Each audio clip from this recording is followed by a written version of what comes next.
Tonight, a West Michigan deputy fire chief says they haven't had ice or water rescues all year long, and they want to keep it that way. While water has frozen over in most areas, Saugatuck Township's fire department is warning against people walking onto the ice for walking onto Lake Michigan's ice shelf. 13 on your side's Micah Cho joins us in the newsroom with more on the concerns first responders have as the cold continues. Micah. Yeah, Lauren and Elena, that ice shelf can be seen all over the Lakeshore from Grand Haven over to Saugatuck, and Deputy Chief Chris Mantle says those ice shelves pose risks not only to those on it, but first responders as well.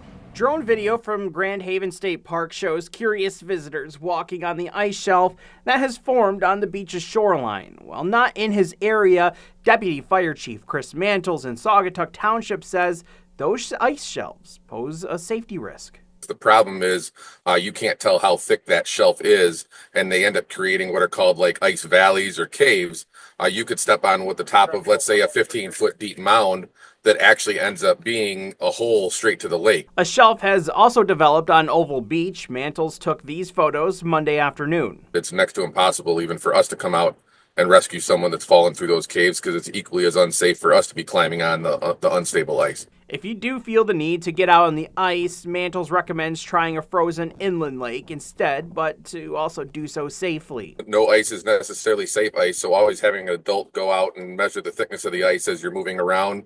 We always recommend to wear a life jacket, no matter how experienced of an ice fisherman you are, because if you happen to fall through, at least you stay afloat at the surface, where it makes it far easier for rescue crews to come and fetch you. Across West Michigan, a number of lakes have frozen over to allow for ice fishermen and winter enthusiasts.